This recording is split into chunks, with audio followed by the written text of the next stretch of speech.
बहुत सारे ऐसे हैं कि मेरे दोस्तों से कनेक्शन हट गए, और अभी मैं आपको रियलिटी बताऊं तो बहुत कम फ्रेंड्स हैं मेरे। लेकिन हाँ, अब ऐसा दिन आ गया कि जानने वाले बहुत हैं, लेकिन उस टाइम तक बहुत कम फ्रेंड्स थे। और आपने जैसा कि बोला कि महिला मित्र का, तो उसका बहुत ज़्यादा रोल होता है कॉलेज लाइफ में। एक्चुअली हम लोग टीनेजर हैं, और अभी से ही देखता हूँ, अभी से भी कमेंट्स आते हैं, इंस्टाग्राम पे मैसेज वगैरह आते हैं कि भैया रेशियो पूछते हैं कि भैया कॉलेज में मेल और फीमेल के रेशियो क्या चल रहा है, मेरा उससे नंबर आ पाएगा कि नहीं आ पाएगा। एग्जैक्टली। तो वो प्रिडिक्शन लगाते हैं कि मैं कहीं पे सेटल डाउन हो पाऊंगा कि नहीं। तो अगर पहले से ये मन में कोई सोच के चलता है तो हो सकता है उसको मिल। आपने कभी सोचा कि एक बार ट्राई तो करके देखते हैं कि क्या लगता है, एक बार सिट्टा फूक के देखूं या कुछ भी करूं, क्योंकि यहाँ पे है भी बहुत सारे एरियाज बने हुए हैं अपनी यूनिवर्सिटी के साइड में कि बैठ जाते हैं चलो चार दोस्त मिलके। और हेलो गाइस, तो यार वेलकम आपका इस यूट्यूब चैनल पे। तो यार जैसे कि कॉलेज लाइफ एक ड्रीम लाइफ होती है और हर स्टूडेंट्स चाहता है कि यार हम जल्द से जल्द कॉलेज में जा सकें ताकि हम वहाँ पे जाके अपनी थोड़ी सी फ्रीडम एंजॉय कर सकें। क्योंकि यार वहाँ एक ऐसा समय होता है जो आप अपने शहर से बाहर जाते हो, किसी अलग जगह पे रहने जाते हो और नई नई चीज़ों को एक्सपीरियंस करते हो। पर यार इसी एक्सपीरियंस की वजह से हम कई सारी गलतियां भी कर देते हैं।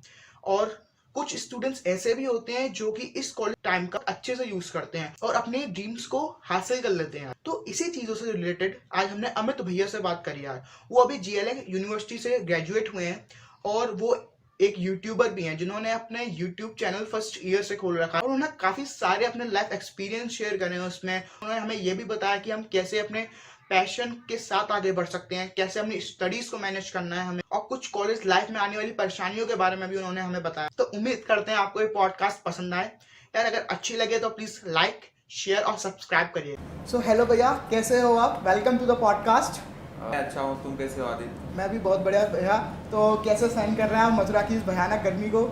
यार मथुरा में तो काफ़ी ज़्यादा गर्मी पड़ती है, वैसे भी राधा कृष्ण की भूमि है तो यहाँ उतनी तो उनके प्यार के सामने गर्मी तो कुछ ज़्यादा फर्क पड़ता नहीं है, लेकिन हाँ फिर भी गर्मी तो बहुत ज़्यादा है। वैसे भी प्रेम एक अलग ही चीज होती है, वो भी कृष्ण राधा का प्रेम तो बात ही अलग है। सो भैया, are you excited for the podcast because it is our first podcast? Yeah, I'm really excited for the podcast. Actually, I'm a little bit nervous because I'm talking to you directly. This is my first time. Me too. So भैया, थोड़ा सा आप अभी currently pass out हुए college से, थोड़ा सा अपना आप अगर कॉलेज एक्सपीरियंस शेयर करना चाहें, जो आपको सबसे अच्छे मोमेंट्स रहे या आपने जो भी एक्सपीरियंस किया आपने, क्योंकि हमारी ऑडियंस भी जानना चाहेंगी कि आपके पास लाइफ के एक्सपीरियंसेस रहे। और फिर हम धीरे धीरे जैसे पॉडकास्ट में आगे बढ़ेंगे और आपके बारे में जानेंगे, हमारी ऑडियंस को बताएंगे कि कैसा सब चल रहा है। तो भैया थोड़ा सा आप अपने कॉलेज के पास्ट एक्सपीरियंस के बारे में बताइए। तो काफ़ी अच्छा रहा मेरा कॉलेज लाइफ जर्नी। 4 साल का जर्नी था।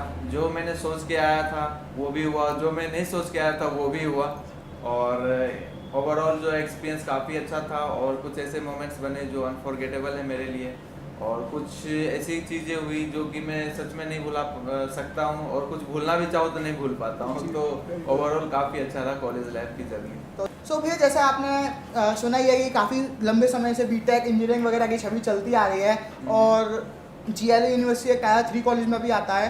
तो काफ़ी सारे अच्छे एक्सपीरियंस होते हैं जो इतने अच्छे नहीं हो पाते हैं और स्टूडेंट्स काफ़ी सारे गलत उसमें भी पड़ जाते हैं। तो आपके क्या एक्सपीरियंस है इस बारे में?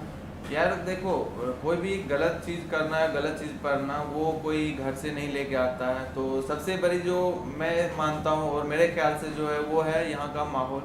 सबसे बड़ी बात, अगर घर में आपके या फिर आपके फ्रेंड सर्कल में जितने भी अगर कोई ड्रिंक करता है तो ऑब्वियसली है कि 80% चांस है कि आप भी करोगे। क्यों ऐसा मैं क्यों बोल रहा हूँ?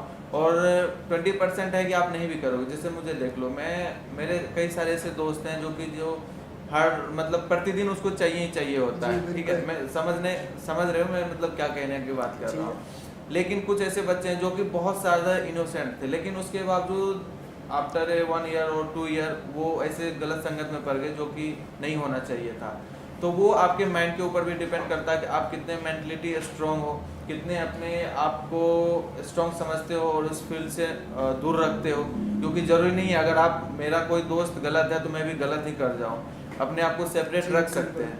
तो ओवरऑल कहने का मतलब ये है कि ये आपके माइंड के ऊपर डिपेंड करता है। अगर आप अच्छे लोगों के साथ रहोगे, अच्छी चीज़ें सीखोगे तो बिल्कुल आप उन सब चीज़ों से दूर रहोगे। लेकिन हाँ, बहुत सारे बच्चे होते हैं जो कि इस फील्ड में पड़ जाते हैं। तो इंजीनियरिंग लाइफ बदनाम है, बदनाम तो नहीं कह सकते। इंजीनियरिंग लाइफ होती है ऐसी है जो कि बिल्कुल ना चाहते हुए भी सो बच्चा कॉल्ड इंजीनियर्स। सो कॉल्ड तो इंजीनियर। भैया जैसे आपने कहा कि नहीं पढ़ना चाहिए और आपने बिल्कुल बताया भी कि फैमिली बैकग्राउंड का भी एक बहुत अच्छा रोल रहता है, जो कि बिल्कुल है कि जो फैमिली में जो चलता आ रहा है वही बच्चा सीखता है, उसी के बारे में करता है। बिल्कुल। तो आपने कभी सोचा कि एक बार ट्राई तो करके देखते हैं कि क्या लगता है, एक बार सिट्टा कूद के देखूं या कुछ भी करूं, क्योंकि यहाँ पे है भी बहुत सारे एरियाज बने हुए हैं अपनी यूनिवर्सिटी के साइड में कि बैठ जाते हैं चलो 4 दोस्त मिलके और करते हैं।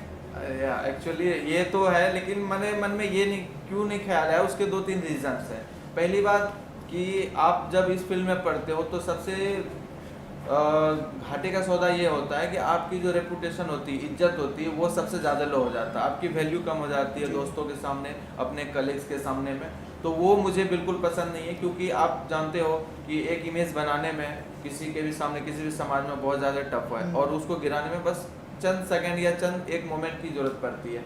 तो मेरे मन में ऐसा कोई ख्यालात नहीं आया आज तक, और भगवान ना करे कि कभी ऐसा आए भी, क्योंकि ऐसा मेरे कई सारे दोस्त हैं जो करते हैं, और मैंने उसके लिए मैंने उनको हेल्प भी करा। ऐसा बात नहीं, मैं ये नहीं बोल रहा हूँ कि मैंने कभी इस चीज़ को हाथ भी नहीं लगाया, मैं बिल्कुल उसके लिए मैंने हेल्प भी करा, लेकिन मैं अपने ऊपर नहीं लिया, क्योंकि मैं उसकी स्थिति देखता हूँ। जब वो ड्रिंक कर लेते हैं, जब वो दारू पी लेते हैं, फिर उसका जो एक्टिविटी होती है वो देखने लायक कुछ होता है। भी बोल देते हैं, कहीं पड़े हुए हैं जी, बिल्कुल होता है।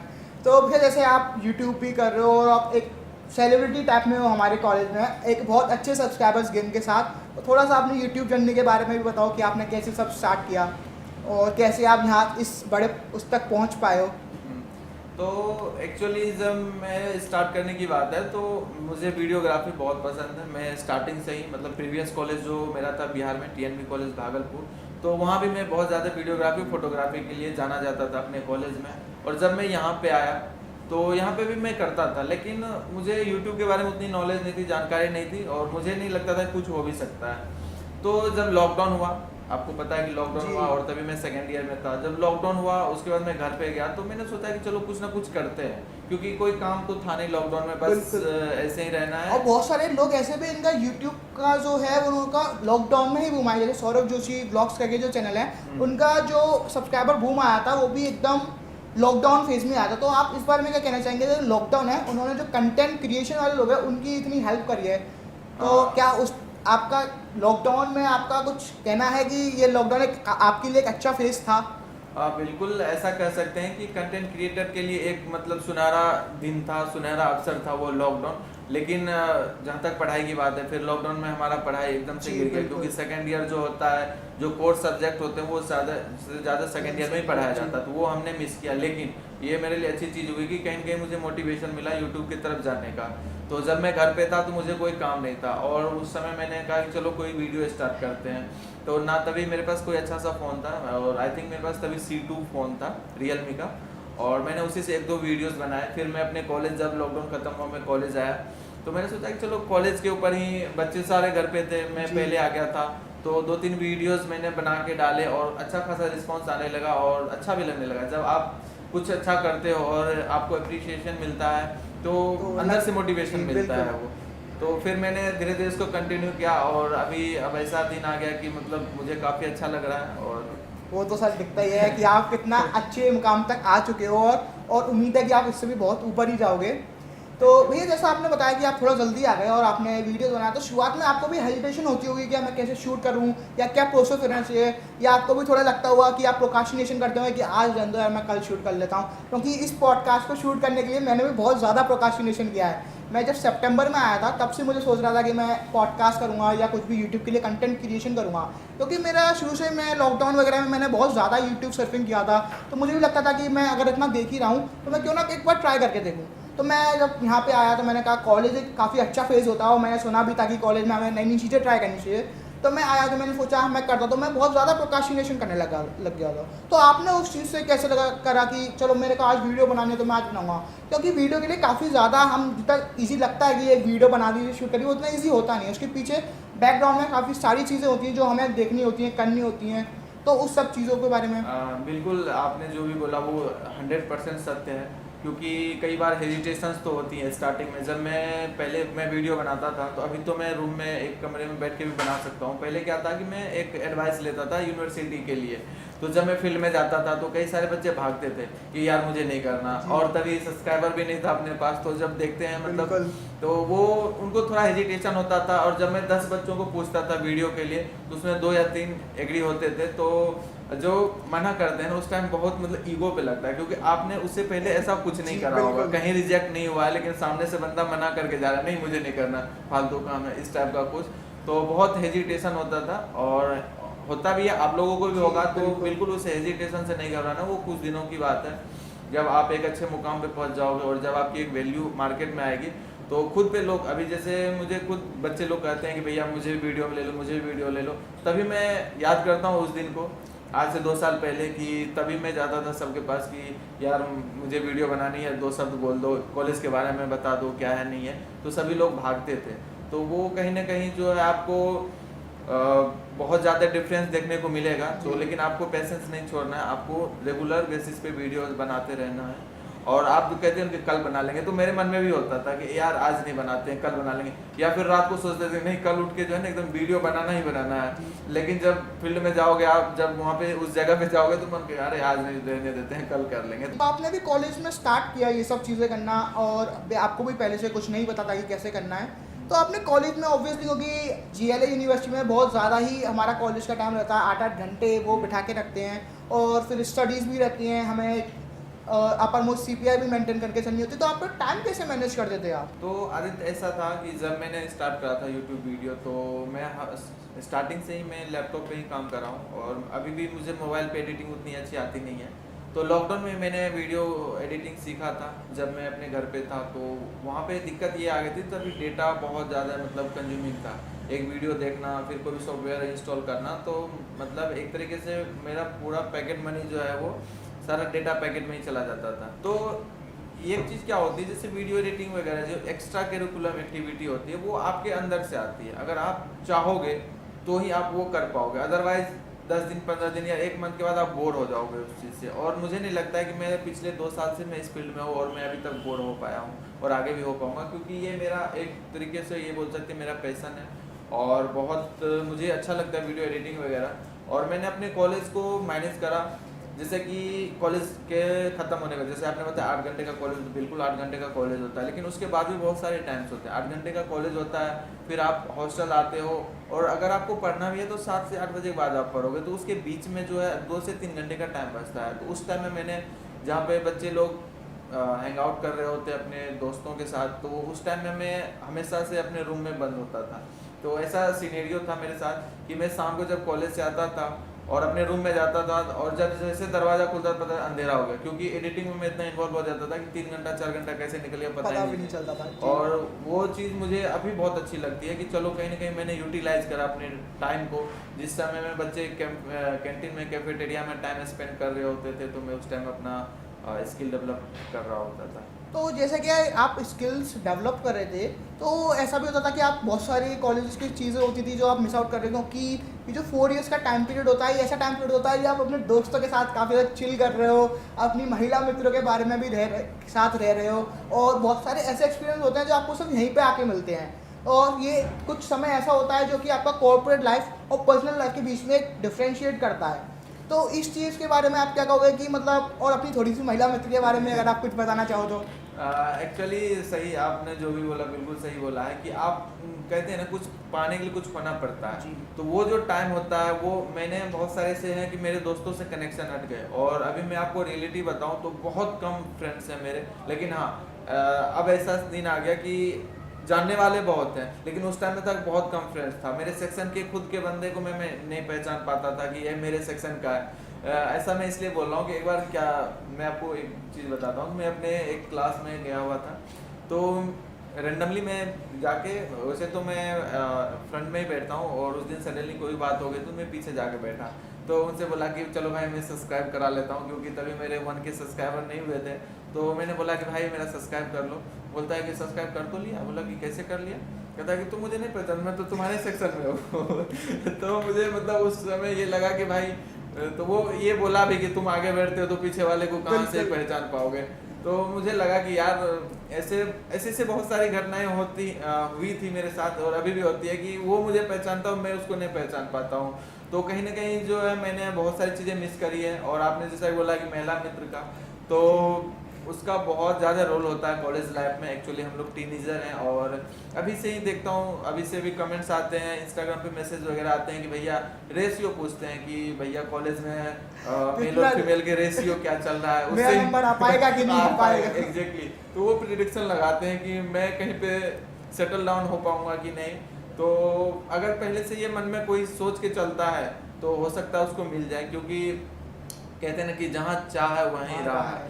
तो अगर मैं चाहता हूँ कि मैं ऐसा करूँ तो वो बिल्कुल होगा मेरे साथ। कहते हैं कि किसी भी चीज़ को अगर आप शिद्दत से चाहो तो पूरी कायनात उसे, ऐसा कुछ एक डायलॉग है, बिल्कुल। तो वही चीज़ है। चीज को शिद्दत से चाहो तो पूरी कायनात आपको उससे मिलाने की साजिश करती है। तो उसका मतलब ये है कि आप जो भी चाहते हो वो आपको मिलने का बहुत हद तक चांसेस होते हैं।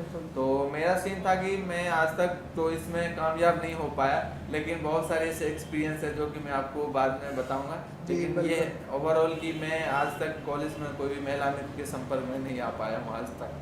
तो आपको क्या लगता है कि आगे कुछ सोचा है कि क्या करना है फिर, या आपको कोई रिग्रेट है कि मैंने ये सब नहीं करा, या आप अपनी इससे खुश हैं कि मैंने अभी तक जो पाया वो काफ़ी है, जो चला गया मुझे उसकी चिंता नहीं है, पर जो मैंने पा लिया वो मेरे लिए इनफ है, बल्कि मोर देन इनफ है। तो इस बारे में आप क्या कहोगे? देखो, अगर ये बात है तो मैं आपको बताता हूँ कि जब मैं फर्स्ट सेमेस्टर में आया था, फर्स्ट ईयर में आया था, तो मेरे अंदर भी बहुत सारी क्यूरियोसिटी थी कि भाई मैं भी किसी लड़की के साथ घूमूं, चिल आउट करूं, कैफे जाऊं, या आपको पता होगा केसी ग्राउंड अपनी यूनिवर्सिटी में, और वो काफ़ी ज़्यादा फेमस है इन सब चीज़ों के लिए। तो आप वहाँ जब बैठोगे तो आप ना चाहते हुए भी उस वक्त अट्रैक्ट हो जाते हो, क्योंकि वहाँ का एक माहौल ही वैसा बन जाता है।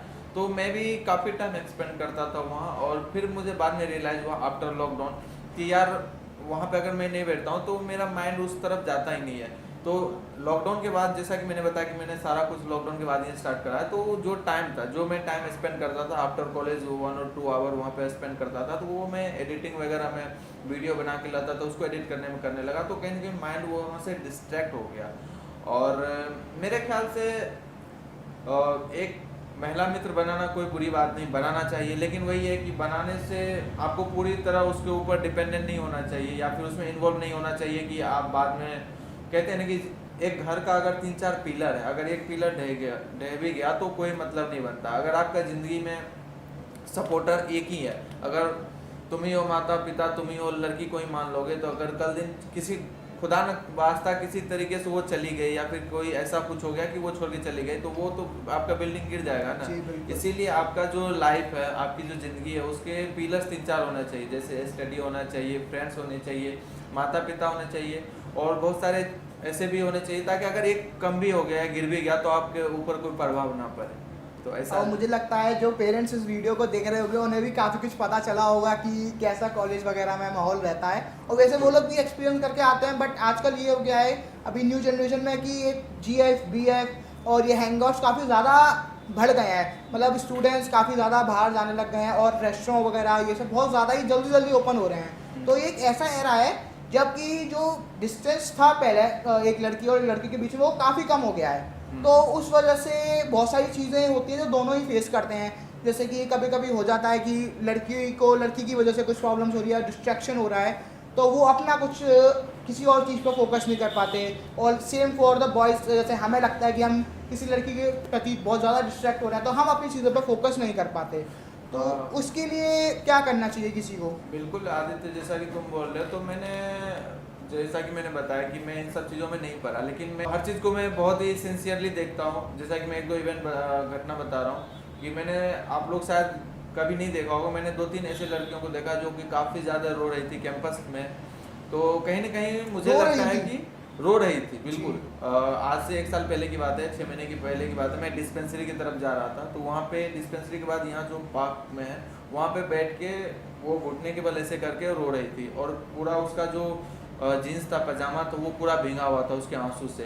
तो मुझे लगा कि कहीं न कहीं इनसे बात करनी चाहिए, लेकिन मैं जानबूझ के उससे बात नहीं करा, क्योंकि हो सकता है कि वो गलत सेंस में ले ले कि भाई क्यों बात करने के, स्ट्रेंजर को क्या फ़र्क पड़ता है। मतलब बहुत सारी ऐसी घटनाएं मेरे साथ हुई है, ताकि मैं अपने आप को मैं हमेशा संभाल के चलता हूँ। और लड़के के लिए भी यही है कि जैसे आप बोले हो ना, जैसे कि आप बोलते हो, तो मैं आपको एक बताता हूँ। एक घटना है कि मेरे फाइनल ईयर का एक फ्रेंड था और उसकी एक बहुत अच्छी दोस्त थी, और काफ़ी अच्छा समय रहा होगा उसका कॉलेज में। लेकिन at the end of the college जब प्लेसमेंट हो गया था उसका, 6th या 7th सेमेस्टर में लड़की का प्लेसमेंट हो गया और लड़का का नहीं हुआ, और लड़की क्या की, उसको डंप कर दी और वो चली गई, और लड़का बिल्कुल रोता रह गया। उसको घंटा फर्क नहीं पड़ा किसी भी चीज़ को लेके।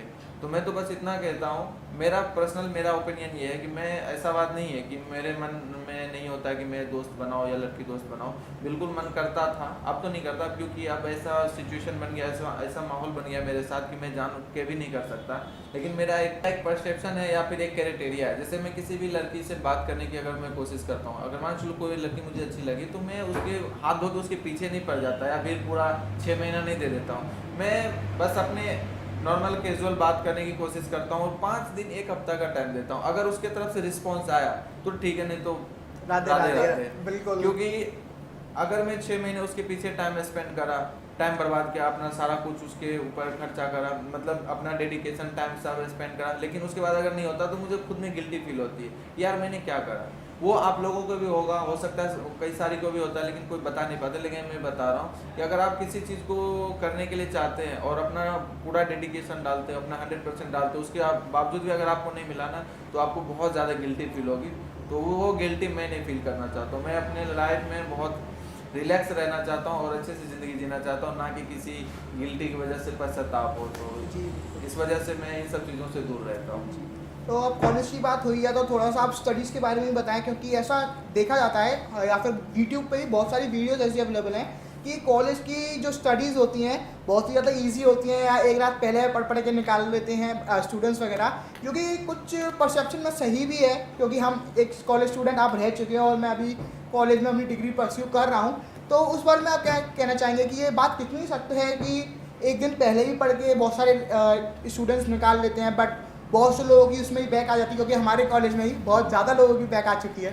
बिल्कुल सही आपने कहा कि देखो, वीडियो में कहने के ओवरऑल वो है, लेकिन अगर एक चीज़ कहते हैं ना कि हर मर्ज का दवा अलग होता है। अगर जहाँ काम सुई से हो रहा है वहाँ तलवार यूज़ नहीं हो सकता। तो वही बात है, ये जो 1 घंटे पहले या 1 रात पहले पढ़ के एग्ज़ाम देने वाली बात है, वो फाइनल ईयर, 3rd ईयर वालों में या 2nd ईयर वालों के लिए अप्लाई किया जाता है, क्योंकि फर्स्ट ईयर वालों के पास एक्सपीरियंस नहीं होता कि एग्ज़ाम कैसे क्लियर करें, कौन से टॉपिक से क्वेश्चंस आ सकते हैं। लेकिन आप इतने सारे एग्जाम देते हुए जब आप 2nd ईयर, 3rd ईयर में, फाइनल ईयर में जाते हो, तो आपके पास वो एक्सपीरियंस हो जाता है कि यार क्वेश्चन तो यहीं से आएगा, और कहीं ना कहीं वो हद तक सही भी होता है। तो ये परसेप्शन हद तक सही है, लेकिन ये है यहाँ पे एक बाउंडेशन लग गया कि फर्स्ट ईयर 2nd ईयर वालों के लिए ये अप्लाई नहीं होती है।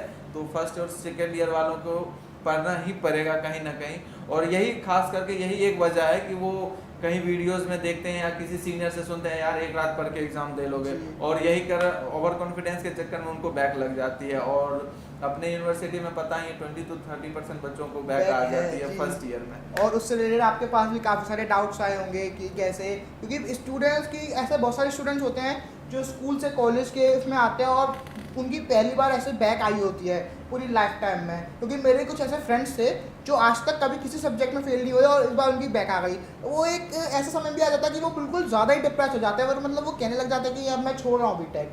मतलब वो ये लग जाता है कि एक फेलियर आ गया तो मैं अब इस चीज़ को ही छोड़ रहा हूँ, मैं अब कुछ और कर लूँगा। क्योंकि मेरा एक फ्रेंड था, वो मुझसे कह रहा था कि अगर मेरी बैक आती है तो मैं छोड़ दूंगा बीटेक। तो मुझे लगा कि भाई तू क्या करेगा, मतलब तूने इतना पैसा ऐसा लगा दिया, जो भी 1 लाख 2 लाख फीस भर रहे हो, और फिर अब तू एकदम से कह रहा है कि मैं छोड़ दूंगा, मैं कुछ और कर दूंगा। देखो, ये बैक वाली चीज़ जो है ना, ये बहुत ही ज़्यादा नॉर्मल है इंजीनियरिंग कॉलेज में, इंजीनियरिंग लाइफ में। तो इससे पहले क्या होता है कि 12 जो हमने करा उसमें बैक नहीं होती। अगर एक सब्जेक्ट में बैक हुई मतलब पूरी फेल। तो इसमें ऐसा कुछ नहीं है, ये बहुत ही नॉर्मल है। और वहाँ का जो करिकुलम एक्टिविटी है या वहाँ का जो पढ़ाई का स्टैंडर्ड है और वहाँ का जो तरीका है वो बिल्कुल डिफरेंट होता है कॉलेज में। तो बिल्कुल डिप्रेस या सोचने वाली बात नहीं कि यार बैक लग गई तो अब मैं छोड़ ही दूंगा, अब मेरे से नहीं होगा, मैं कभी ज़िंदगी में फेल नहीं हुआ और पहली बार कॉलेज में आके फेल हो गया। तो इस टाइप का ये नॉर्मल है। और बहुत आपने बिल्कुल सही कहा कि बहुत सारे बच्चे बोलते हैं कि मैं कॉलेज ही छोड़ दूंगा, अब मेरे से पढ़ाई नहीं होगी। तो ऐसा कुछ भी नहीं है।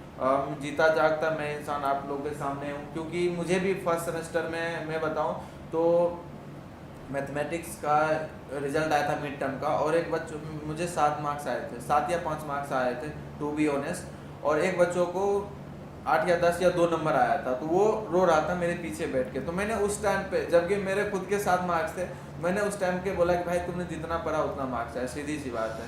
नहीं पढ़े हो तो नहीं मार्क्स आएंगे, नेक्स्ट टाइम पढ़ना और अच्छे से मार्क्स लाना।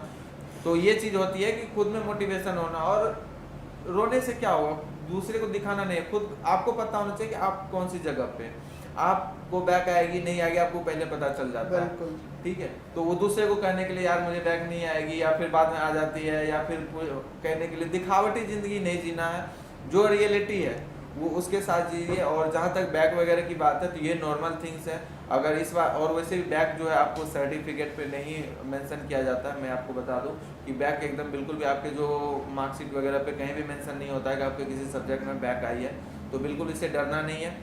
हाँ ये है कि इससे अवेयर रहना कि आपको बैक ना आए, ताकि क्योंकि बैक आने से क्या होता है कि अगर आपको 8 पॉइंट से ऊपर सीपीए आपने मेंटेन करा है तो आपको डिग्री विद ऑनर्स मिलता है, ठीक है, ऑनर्स के साथ डिग्री मिलता है। लेकिन अगर आपको किसी पेपर में बैक आई है आप, या फिर आपको यूएफएम लग गया है, तो आपको बिल्कुल वो डिग्री नहीं मिलेगी, आप उससे मिस कर जाओगे। तो ये चीज़ आप लोग ध्यान दे सकते हो, और डिप्रेस वगैरह होने की कोई बात नहीं है, ये एक नॉर्मल थिंग है कॉलेज लाइफ में और इंजीनियरिंग लाइफ में। तो मैं एक बात ये बताना चाहता हूँ कि जो हम यहाँ पे कॉलेजेस की बात कर रहे हैं वो मोस्टली टायर 3 कॉलेजेस में आते हैं। जो टायर 2 और टायर 1 होते हैं वो मोस्टली हो सकता है गवर्नमेंट कॉलेजेस में हो, तो उसमें करिकुलम थोड़ा सा डिफरेंट हो सकता है, बट ऊपर से मोटा मोटा इतना ही रहता है। तो आप उसे कंसिडर करने से पहले एक बार अपने कॉलेजेस की भी रिसर्च कर लीजिए कि इसमें कैसा करिकुलम है और क्या एक्टिविटीज़ हो रही हैं, और मतलब कैसे इसमें मार्कशीट वगैरह को निशान किया जाता है, और आपकी सीट पे वगैरह कितनी मैंडेटरी है, अटेंडेंस कितनी परसेंटेज की वो है।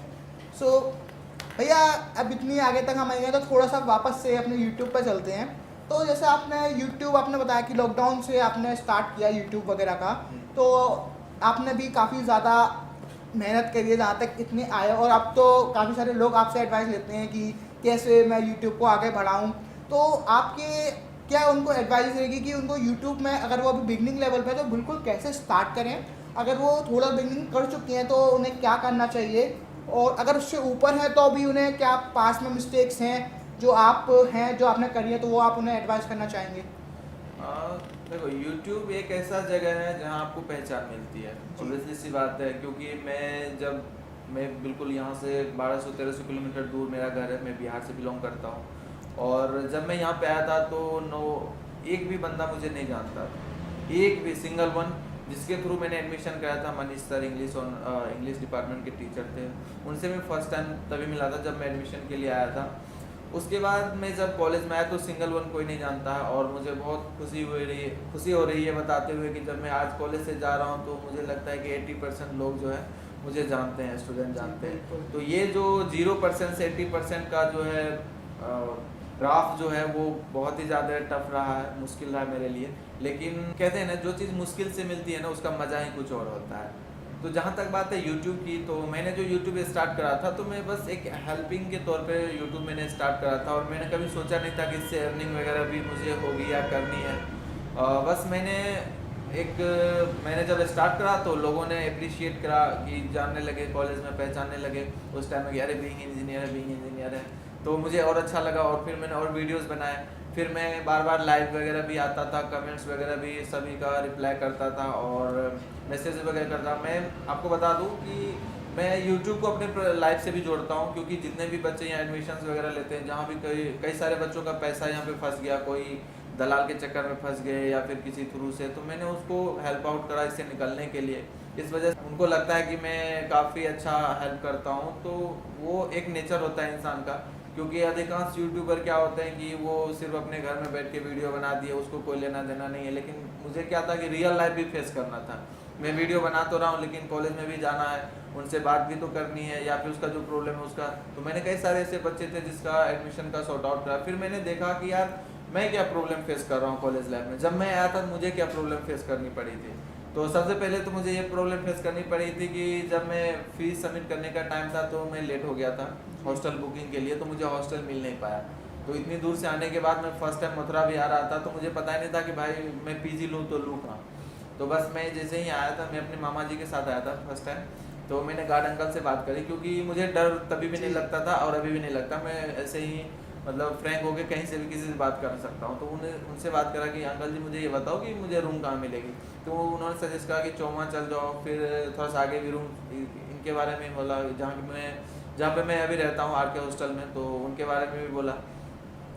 पर्सनली नाम लेके नहीं बोला, बोला कि इधर भी हॉस्टल है। तो जब मैं आ रहा था तो एक बच्चा मिला, तो मैंने सोचा क्यों नहीं बच्चा किया जाए, एडवाइस लिया जाए। तो वहाँ पे एक दिव्यांशु नाम का लड़का था, तो सबसे पहले मैंने उनसे बात करी। तो उसने बताया कि सीन क्या चल रहा है। तो मुझे थोड़ी ना पता था कि हमारे इधर तो कहीं भी ये है तो खारा पानी का कोई सीन नहीं है, बट आपको पता होगा कि यहाँ खारा पानी का बहुत सीन चलता है। तो उसने ये बोला कि सारे हॉस्टल बस ये चेक करना है खारा पानी का क्या व्यवस्था है। तो तब मैंने पॉइंट आउट करा और तब मुझे हॉस्टल के बारे में पता चला। फिर ये मेरे लिए सबसे बड़ी प्रॉब्लम थी, तो मैंने इसके लिए एक प्रॉपर वीडियो बना दी और काफ़ी अच्छा व्यूज़ भी उस पर गए हैं और रिस्पॉन्स भी मिल रहे हैं और आई थिंक बहुत ज़्यादा हेल्प भी मिल रहा है बच्चों को उस वीडियो से। फिर मैंने 2-3 इसके सीरीज़ में वीडियोस बनाए। फिर मैंने देखा कि जब मैं सेकेंड ईयर थर्ड ईयर में चला गया तो फर्स्ट ईयर को क्या प्रॉब्लम होती थी कि जैसे नोट्स कैसे प्रिपेयर करें या एग्जाम के लास्ट टाइम में किस टाइप का। तो मैंने रियल लाइफ प्रॉब्लम को अपने वीडियो में जो है सॉर्ट आउट करने का स्टार्ट करा कि एडमिशन के टाइम में क्या प्रॉब्लम हो जाता है बच्चों को, क्योंकि हर जगह का ये है कि एडमिशन के टाइम में आपको बहुत अच्छी ट्रीटमेंट दी जाती है वीआईपी लेवल की, और जब आप एक बार जब एडमिशन ले लेते हो तो आपका बिल्कुल मतलब कोई सुनने वाला नहीं होता है। तो मैंने ये सोचा कि जिसका कोई सुनने वाला नहीं है मैं सुनने वाला बन जाता हूँ और मैं उसके ऊपर जो भी प्रॉब्लम आता था, कमेंट्स आते थे, मैं उसके ऊपर वीडियोस बनाता चाहता था और बच्चों को काफ़ी अच्छा लगता था, हेल्प मिलती थी। तो यहीं से मुझे, और आप अपनी ऑडियंस के साथ जुड़े भी रहते थे, पर्सनली आप मिलते थे और काफ़ी सारे बच्चे आपसे गाइडेंस लेने आते थे।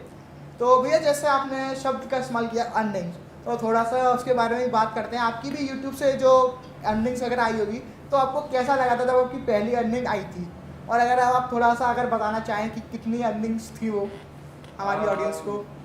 अर्निंग तो मेरा लगभग कुछ महीने पहले ही स्टार्ट हुआ मोनेटाइज हुआ चैनल, क्योंकि बहुत मेरा एक फाउंडेशन था, क्योंकि मैं प्रॉपर वीडियोस जीएलए के ही प्रोस्पेक्टिव से बनाता था।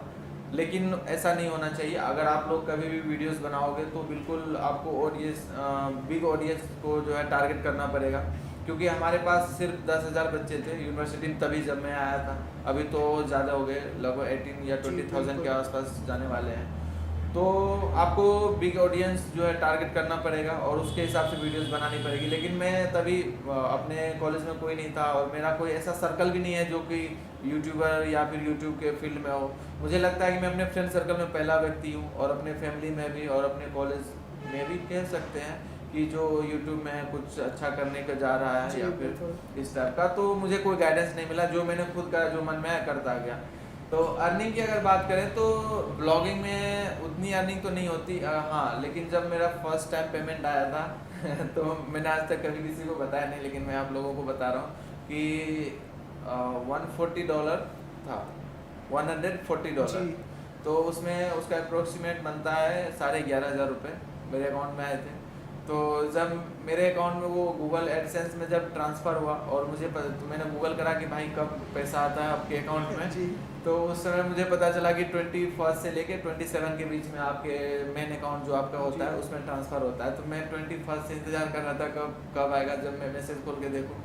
तो जिस दिन जब आया तो मुझे काफ़ी, मतलब मैं बता नहीं सकता मैं कितना ज़्यादा खुश हुआ उस दिन।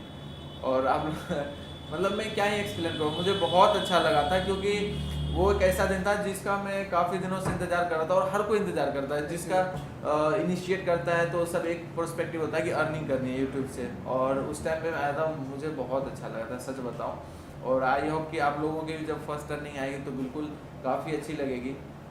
तो आपने उस अर्निंग जो आपका पर्टिकुलर अमाउंट हुआ उसको आपने क्या सोचा कि अब जो अमाउंट आ गया इसका अब मैं क्या करूँगा?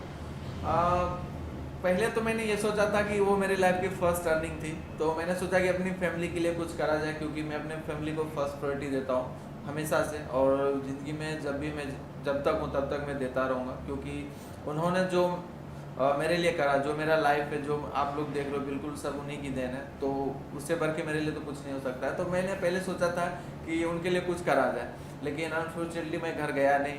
तो जब भी मैं अब घर जाऊँगा तो ज़रूर एक उनके ऊपर वीडियो बना के, और उसका अभी मैं अभी तक मैंने घर पे, ये भी है कि अभी तक मैंने बताया नहीं कि अर्निंग, आपने अभी तक घर पे नहीं बताया कि आप ये सब कर रहे हो।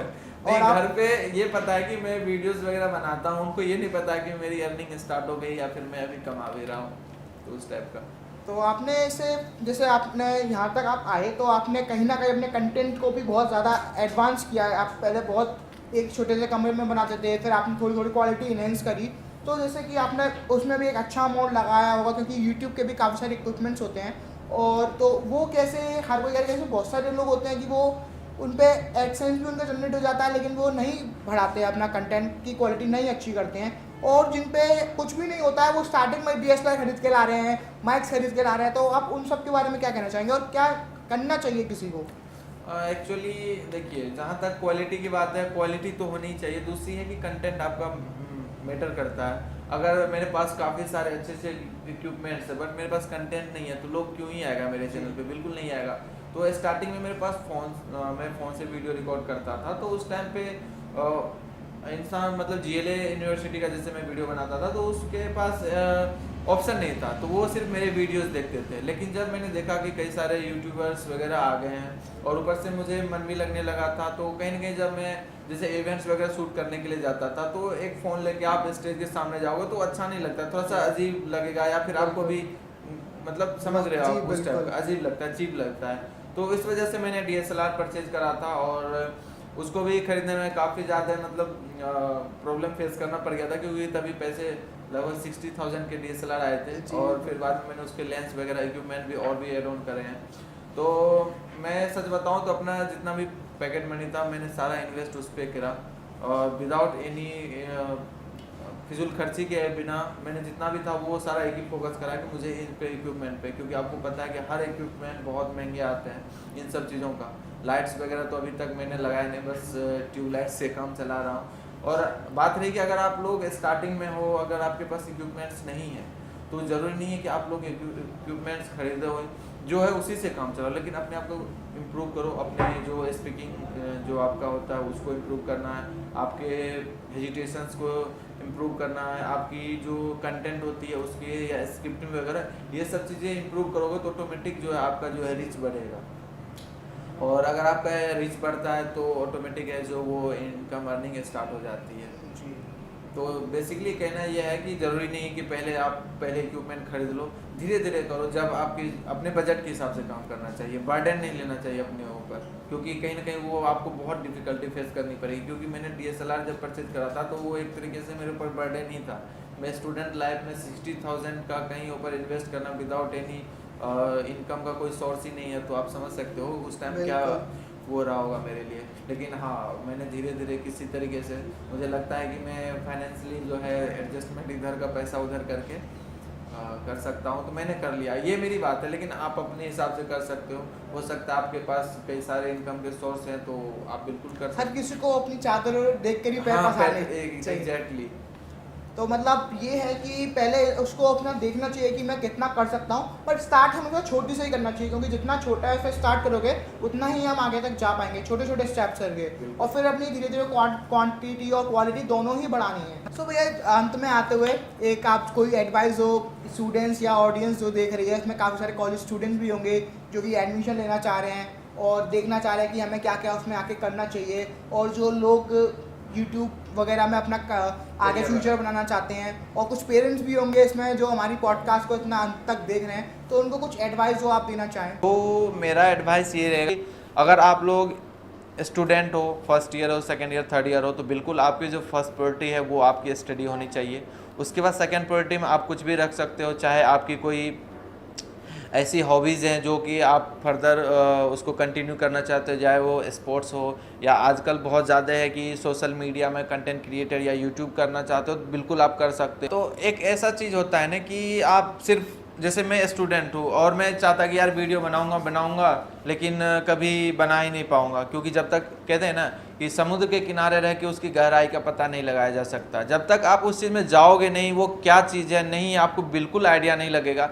इसीलिए इतने सारे कॉलेजेस में क्लब्स होते हैं, तो आपको बिल्कुल ज़रूर से ज़रूर आपको कॉलेज के क्लब्स में इन्वॉल्व होना चाहिए। क्योंकि अब कोई कह दिया कि भाई ये क्लब्स अच्छा नहीं है, तो आपको थोड़ी ना, वो अपने प्रोस्पेक्टिव के हिसाब से बोला, तो आपके लिए क्या अच्छा हो सकता है ये आप डिसाइड करो, ना कि दूसरा बंदा या फिर मैं या कोई और डिसाइड करेगा। आपको पता होना चाहिए आप कितने पानी में हो, आपका क्या सेंस ऑफ ह्यूमर है, आप कहाँ तक जा सकते हो और क्या कर सकते हो। अगर आप कॉलेज लाइफ में हो तो बिल्कुल आप कुछ अलग हटके भी कर सकते हो। ज़रूरी नहीं है कि अब हमें किताबी कीड़ा ही बन जाना है, उसके अलावा भी देश दुनिया में बहुत कुछ चल रहा है। और दूसरा, डिस्ट्रैक्शन से दूर रहो। मैं पहले भी बता रहा हूँ, अगर मैं आप लोगों के सामने आज हूँ तो इस वजह से नहीं हूँ कि यार मेहनत करा। दूसरी चीज़ है, डिस्ट्रैक्शन को भी अवॉइड करना चाहिए। और सबसे बड़ी डिस्ट्रैक्शन आप लोगों के लिए एक ही चीज़ हो सकती है, वो मेल है तो वो फीमेल हो सकता है, और जो फीमेल है उसके लिए मेल हो सकता है। तो भैया थैंक यू सो मच इस इतनी अच्छी पॉडकास्ट के लिए। मुझे काफ़ी कुछ सीखने को मिला और मुझे उम्मीद है हमारी ऑडियंस को भी काफ़ी कुछ सीखेगी इस पॉडकास्ट के लिए। और एक बार में इतनी जल्दी मैंने आपसे एक बार में अप्रोच करा और आप एक बार में मान गए, तो बहुत बहुत शुक्रिया उसके लिए। और मुझे उम्मीद है ये पॉडकास्ट हमारी आगे भी चलती रहेगी। ये तो अभी सिर्फ शुरुआत है, अभी तो आगे तक जाना है। तो बहुत बहुत शुक्रिया भैया इस पॉडकास्ट के लिए। मिलते हैं फिर। Thank you. बिल्कुल आगे तक जाएगी और ज़रूर जाएगी। और मैं ऑडियंस से भी विनती करता हूँ, गुजारिश करता हूँ कि जो भी बच्चा कुछ करना चाह रहे, जैसे हमारे आदित्य भाई साहब हैं, इन्होंने हमारी जर्नी को मतलब कि एक पॉडकास्ट के तौर पे बयान करने का एक पहल किया, तो इनकी पहल जर्नी काफ़ी अच्छी हो। I hope. थैंक यू भैया, थैंक यू सो मच। इसके लिए बहुत बहुत शुभकामनाएं। शुक्रिया। और ये फर्स्ट पॉडकास्ट है आपकी भी और हमारी भी, तो जी बिल्कुल दोनों के लिए बिल्कुल शुक्रिया। सो हेलो भैया, कैसे हो आप? Welcome to the podcast. मैं तो बहुत सॉरी, लेकिन मुश्किल ज़िंदगी का तो नहीं। एक सेकेंड, कोई अच्छा सा वर्ड सोच ले लो। अरे तुम चले तो रोकना नहीं है उसको। पेरेंट्स भी होंगे जो अपने जो बच्चे हैं अपने, उनके लिए भाई एक सेकेंड, थोड़ा गड़बड़ हो गया इनमें। मुझे लगता है कि जितने भी गणतंत्र देश हैं, गणतंत्र ही होता है ना। अमित भैया GRU यूनिवर्सिटी के ग्रेजुएट, ऐसा करके थोड़ा सा यूनिवर्सिटी। ठीक है, डी ये हम दोनों की ही पहली पॉडकास्ट थी, तो हो सकता है कुछ हमारी गलतियां हो, कुछ मिस्टेक हो, तो उसको इग्नोर करते हो, प्लीज़ आगे बढ़िए। धन्यवाद। धन्यवाद तो बेकार हो गया, मतलब वो तो